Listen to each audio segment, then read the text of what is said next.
Super Progressive, what is good? It is Saturday at Balance Croatia, and we are kicking it off on the Super Progressive Boat Party with not only two of my favorite DJs and producers, but two guys who have been so supportive of me and become two of my best friends in the scene. Zanki Gulati and Mike Rish. Let's have a blast. Let's go.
All right, we just got off the Mike Rish and Zanki Gulati boat. Super progressive boat, super fun. Super progressive. We were just talking about this. Zanki played an unbelievable opening set, and then Mike Rish.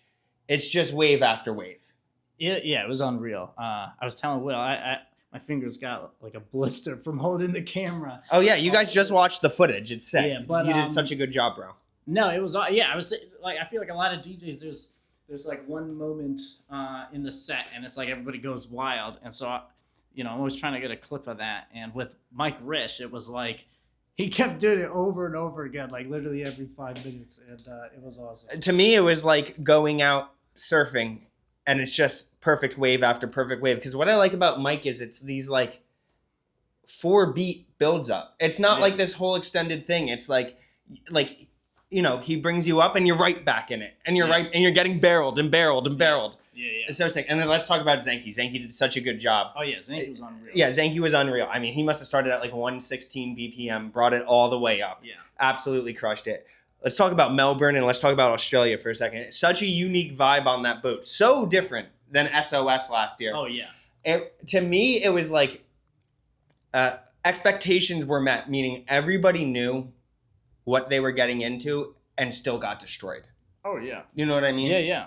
100%. And I thought it was like a super chilled out vibe on the boat. Honestly, just I feel like what we needed. Like after this like psycho week so far. Yeah. It was like it was simultaneously like a banging set, but also like just relaxing on the boat with the sunset and everything. And the last thing I'll say is like the amount of DJs who are on the Balance Croatia lineup that came and supported. It was awesome. Oh, yeah. And not just the Melbourne guys, like GMJ Matter there, Carl Pilbro there. I'm missing like some DJs, but also people from outside the Australian scene. Eli Nissan was there. Yeah. Stereo Underground was there, and it was just like super chilled. It couldn't have gone better. I had a blast. I'm stoked you had a good time. And awesome. So we're gonna go see. We're hoping to catch the end of Matthew Sona. We just got in. It's like 10:30. Then probably Jamie Stevens, and then Hernan. Yep. And let's rock. Let's do it. All right, Zanki. After the boat party, Mike's already at Loveland. We're here. Can you tell me a little bit how the boat party went? I think it was a really, really special experience, especially having Super Progressive as with us. And you're a good friend, and you've been supporting us for a long time. And Mike is like, we're getting closer and closer every year, I think, because we understand the scene. We talk about it a lot. And having everyone on the board, like all the Aussie crew, we were not sure who's going to show up, and I think it was really overwhelming to see the response. I think it was one of the busiest. It sold out in probably a couple of minutes, and we were getting messages left, right, and center. I think at least 200-300 people were messaging us, and a really good fucking sound system. Like all the music, like when I saw the sound system, I saw Mike. I was like, it's actually gonna handle your music because he has those deep bass lines. A really good response, and everyone was super happy. I got a lot of nice messages, and can't wait for the next one. I just want to give you props because it sounded like you were starting playing at like 1:15, 1:16, and over 2 hours you're able to bring it up. How can you stay patient like that when you're so excited? You see everyone on the boat, it's like everyone's having a great time. What's your mindset like as a DJ going into something like that? Well, the thing is, I'm a DJ before a producer, and also I think my music kind of suits the sunset vibe as well. And I play a lot. I knew a lot of people will be playing IDs and like all the unreleased stuff, but I played a lot of older music. Like I started with the Saint Germain track from like early 2000s, and everyone came up to me afterwards and they're like, wow, that was amazing to start the track with like 118 BPM and then slowly build it up, and then just worked out really well. I'm super happy. For me, it was really special because this is like a global festival. We're in Croatia, but it really felt like on that boat, it was a Australian vibe. How cool is it to kind of tap into a local dance floor environment halfway across the world at a festival? It was actually super emotional. We all had an amazing, like a big hug, and like Maddie came up to me, Gavin came up to me, is like, we're so proud of everyone, and like how I know everyone's like Argentinians and Sri Lankans and everyone's doing, but as Australian have something really really special that I don't think anyone has. We're like a big family. There's no competition, and we just do it for the love, and we're not super serious about it, you know. We take it as a whole family. We support each other, and doing it on the other side of the world is like something unique, and I'm really proud of it. Well, amazing, man. Thank you so much Thank for you, doing such a man. great job. Thank you. Thanks, guys. Everybody, what is good? Thank you for watching the. All right, everybody, what is good? Let's talk about the boat party because Zanki and Mike did such an amazing job. And I want to talk about, first of all, their sets. Zanki did such a great job. All right, everybody, let's talk a little bit about the boat party and about these sets because Zanki and Mike did such a great job. Zanki kicked it off, and I got to give him credit because when he played the first beat, we were still on the dock, and he was maybe playing like 115 or 116 BPM. And in such an awesome way, he built up this whole vibe on the boat. And by the time his set was really in full swing, he did the amazing thing of everybody was on the same vibe. It was high energy on the boat without the BPMs increasing. Like he had this deep groove going. But it had everyone on the same page. And then he handed it off to Mike. And what I'll say about Mike Rish is this, and I was talking to David about this. Mike Rish's sound is like going out and surfing and and it's just perfect wave after perfect wave. One thing I love so much about Mike's set is like for so much of the set, he's not going to do intro track, huge breakdown, climax, outro groove, huge breakdown, climax, outro groove. The way he goes through his sets, it's like, you know, it's like building a log cabin, but to me it's like surfing perfect wave after perfect wave because he will just, you know, the buildups are like maybe 4 beats long or 8 beats long, and then you're back into it, and it's like dropping in, and you're just getting barreled and barreled over and over again. Outside of that, this set was really special to me, and this overall party was really special to me, not only because Super Progressive was hosting it, but one of the amazing things about maybe these boat parties specifically, because there's such an intimate event at this huge festival, is you get a taste of what kind of a different dance floor around the world is like. And I can't even explain how much Melbourne and Sydney were representing on this dance floor. And I really got to feel like, okay, this is what Melbourne, this is what Sydney, this is what Australia is all about, not only from the music, but from the dance floor and the clubbers as well. And it was just, everyone was not only so into the music and on the same vibe, but it was just such a fun time. And what they're building in Melbourne, in Sydney, in Australia is really unique, I think, and a lot of people should pay attention to it. And it really, really has me excited to one day travel down there and go experience it myself. And the last thing I'll say is I can't thank enough to all the clubbers who came, and also all the amazing DJs of Balance Croatia who came and supported as well. Obviously, Maddie and Gavin were there, GMJ and Matter. Obviously, like Carl Pilbro's there. Everyone's having a great time. But it was really, really cool to have like Eli Nissan on the boat, Stereo Underground as well. Just all these amazing DJs, not only showing ultimate respect to each other, but just having a great time. So, my opinion, the Super Progressive Boat Party couldn't have gone better. And thank you, everyone. Let's